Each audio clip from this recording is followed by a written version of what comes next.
ओम नमः भगवते वासुदेवाय। आज के वीडियो में आप सभी सुनेंगे विष्णु पुराण कथा भाग 3। सूत महर्षि ने नारद मुनि की कहानी सुनाना प्रारंभ किया। पिछले जन्म में नारद ने एक दासी पुत्र के रूप में जन्म लिया था। वह दासी एक भक्त के घर में काम किया करता था। उस भक्त के घर में सदा ऋषि मुनि, साधु संत, अतिथि सत्कार पाया करते थे। विष्णु भगवान की महिमाओं की चर्चा भी बड़ी श्रद्धा व भक्ति से सुनता था। पानी देने वाले बालक का नामकरण नारद करके वे लोग इसी नाम से उसे पुकारा करते थे। इस बीच नारद की माँ सांप के डसने से मर गई। बालक नारद को अपने पिता का बिल्कुल पता न था। उसके साथ ही नारद को दासी पुत्र और अनाथ बालक कहा करते थे। कुछ ही दिनों में उस मकान के मालिक का स्वर्गवास हो गया। नारद को कहीं आश्रय नहीं मिला। वह इधर उधर भटकता था।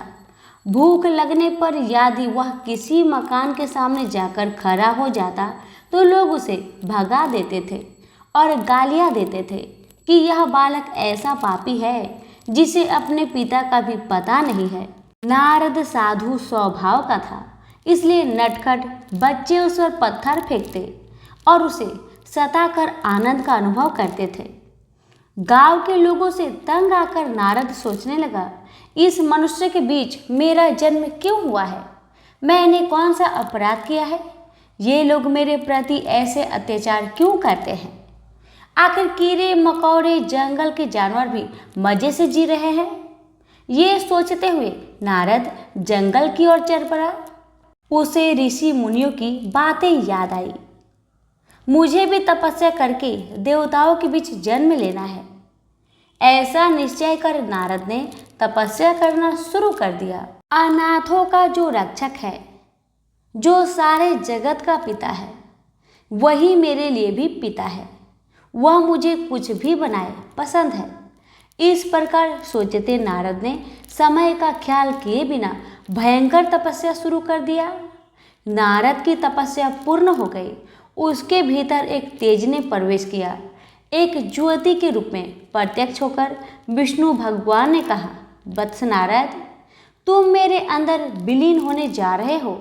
इसके बाद तुम ब्रह्मा के मानस पुत्र के रूप में जन्म धारण करोगे। तुम चिरंजीवी होकर तीनों लोकों में भ्रमण करते हुए सदा मेरी स्तुति किया करोगे। इसके बाद नारद ने विष्णु के अंश को लेकर ब्रह्मा के मानस पुत्र के रूप में जन्म लिया और देव मुनि के रूप में पूजा पाने लगे। विष्णु भगवान की लीलाओं के अवतारों में एक नारद का अवतार भी बताया गया है।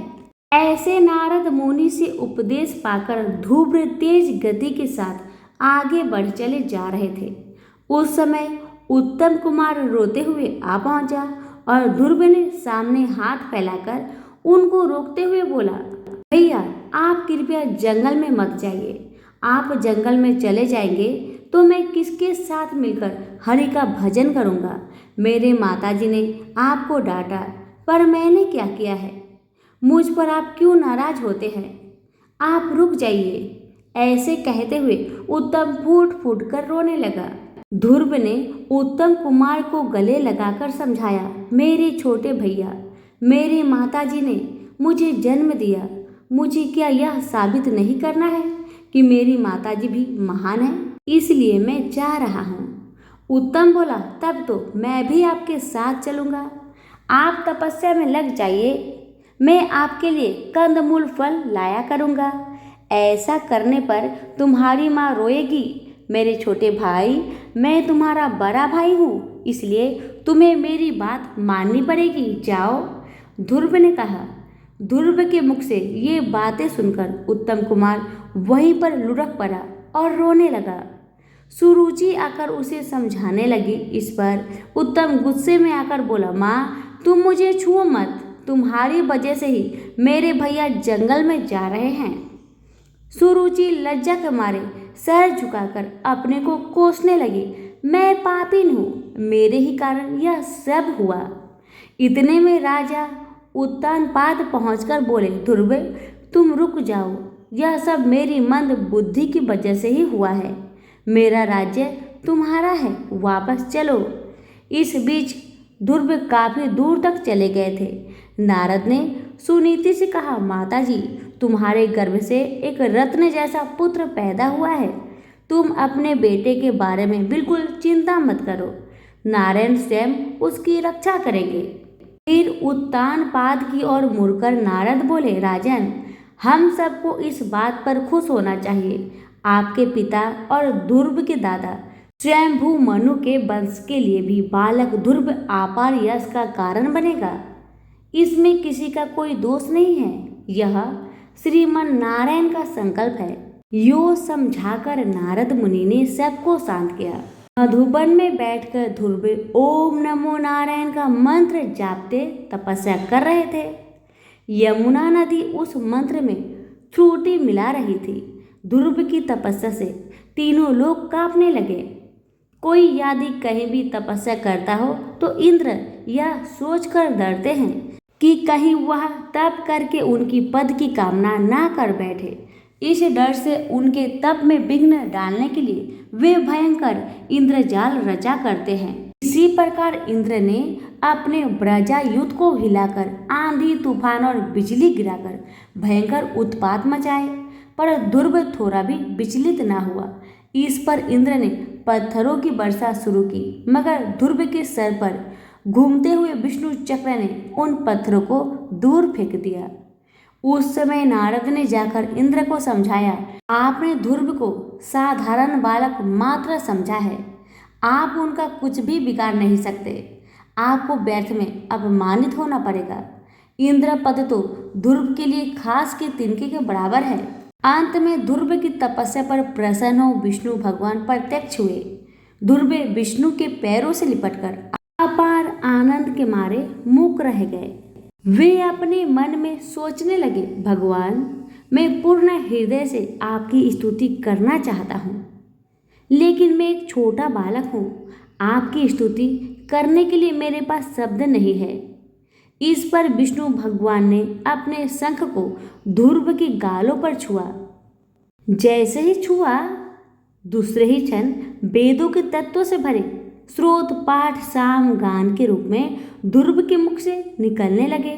विष्णु ने मंद हास करते हुए पूछा, ध्रुव, मांग लो, तुम क्या चाहते हो?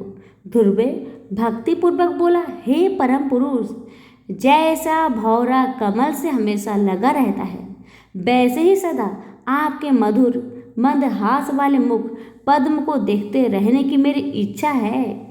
इससे बढ़कर मैं कुछ नहीं चाहता। अच्छी बात है, लेकिन पहले तुम अपने राज्य में जाकर धर्म का पालन करते हुए शासन करो। इसके बाद तुम मेरे विश्व रूप का शिरोभाग बने ध्रुव पद पर पहुंच जाओगे। कल्पांतों के बाद भी तुम उस अचल पद को ग्रहण कर सदा प्रकाशमान रहोगे। यो समझाकर विष्णु भगवान अंतर्ध्यान हो गए। इसलिए ध्रुव को अनुग्रह प्रदान करने वाले विष्णु का अवतरण ध्रुव नारायण अवतारस कहा गया है। इसके बाद ध्रुव अपनी महिष्मतीपुरी में आ गए। उत्तानपाद ध्रुव को अपना राज्य सौंपकर तपस्या करने चले गए।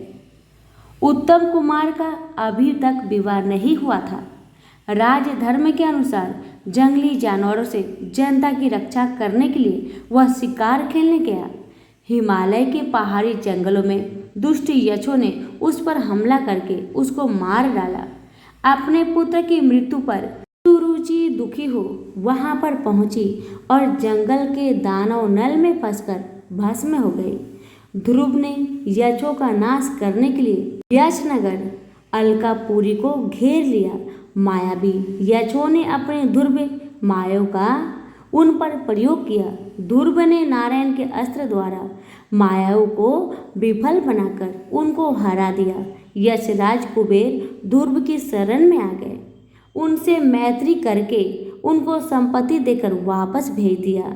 ध्रुव के कई पुत्र हुए। उन्होंने अनेक वर्षों तक आदर्श शासन द्वारा स्वयंभू मनु वंश को यश प्रदान किया। अनेक वर्षों तक शासन करने के बाद ध्रुव ने अपने ज्येष्ठ पुत्र का राज्य अभिषेक किया और वे बद्रिका आश्रम चले गए। वहां पर भगवान विष्णु का ध्यान करते हुए स्वर्ण शरीर को प्राप्त किया। भगवान विष्णु के आदेश पर उनके सेवक एक विमान ले आए। वे लोग भी देखने में विष्णु के समान थे और उनके भी चार चार हाथ थे। ध्रुव उन दूतों से बोले, मेरी माताजी के लिए जो पद प्राप्त नहीं है उसकी मुझे भी जरूरत नहीं है। इस पर विष्णु के दूतों ने उनके आगे एक दिव्य विमान में जाने वाली सुनीति को दिखाया। इसे देख ध्रुव प्रसन्न हो उठे। वे विमान पर सवार हो ग्रह मंडल, नक्षत्र मंडल तथा सप्त ऋषि मंडल को पाकर ध्रुव पद पर पहुँचे। ध्रुव मंडल को विष्णु पद भी कहते हैं। विष्णु भगवान का निवास बैकुंठ भी वहीं पर है। ध्रुव देती में गोलोक भी होता है। गोलोक में विष्णु प्रकृति स्वरूपिणी राधा देवी के साथ वेणुगान करते हुए आनंद भोगते हैं। गोलोक के ऊपर गहरा अंधकार छाया रहता है। उस अंधकार के पार विष्णु बैकुंठवासी बने प्रकाशमान होते हैं। ध्रुव सदा विष्णु को देखते उज्ज्वल कांति से द्युतिमन हो उठे। खूंटे से बंधी गाय की भांति सप्तऋषि मंडल उनकी प्रदक्षिणा किया करता है। सप्त ग्रहों गणों से पूर्ण शिशुमार चक्र उनके नीचे परिभ्रमण करता रहता है। गोलोक के नीचे ब्रह्मा का निवास सत्यलोक, तपलोक, जललोक, महलोक, स्वलोक, भूलोक नामक 7 ऊर्ध्वलोक तथा भूलोक के नीचे अधोलोक फैलाने वाले अतल, वितल, सुतल, रसातल, तलातल, महातल और पाताल लोक, ये 7 मिलकर 14 लोकों के ऊपर विश्व के शिवराग्र पर ध्रुव समस्त दिशाओं के लिए दिशा सूचक बनकर अचल पद नक्षत्र के रूप में प्रकाशमान रहते हैं। लगन हो तो छोटे बड़े सभी कार्य साधे जा सकते हैं। इसका प्रमाण 5 साल की उम्र में ही तप करने जाने वाला ध्रुव है। यो ध्रुव की कहानी समाप्त कर सूत महर्षि फिर सुनाने लगे। अगर मत्स्य केवल जलधर है तो कच्छप यानी कछुआ जल और भूमि पर भी चलता है। जल में से प्राणी भूमि पर आ गया यानी जलचर की दशा से भूचर तक का विकास हुआ। इसलिए कछुए के रूप में विष्णु अवतरित हुए, जो 10 अवतारों में से दूसरा अवतार है। इन शब्द के साथ सूत मुनि ने कूर्म अवतार की कहानी शुरू की। देवता व राक्षस क्षीर सागर का मंथन करके अमृत पाने के लिए तैयार हो गए। बाहुबल और संख्या की दृष्टि से भी शक्तिशाली बने राक्षसों ने सोचा कि अगर अमृत प्राप्त होगा तो सारा अमृत उन्हीं लोग का हो जाएगा। राक्षसों को अमृत के द्वारा अगर अमर तत्व प्राप्त हो जाएगा तो हमारा क्या नुकसान होगा। सारी जिम्मेदारी विष्णु ही मानकर देवता उन्हीं पर विश्वास करने लगे। क्षीर सागर पर मंदर पर्वत को मथानी के रूप में खड़ा करके महासर्प वासुकी को रस्सी के रूप में लपेटकर समुद्र का मंथन करने का निर्णय हुआ। लेकिन मंदिर पर्वत को लाकर क्षीर सागर में डालना किसी के लिए मुमकिन न था।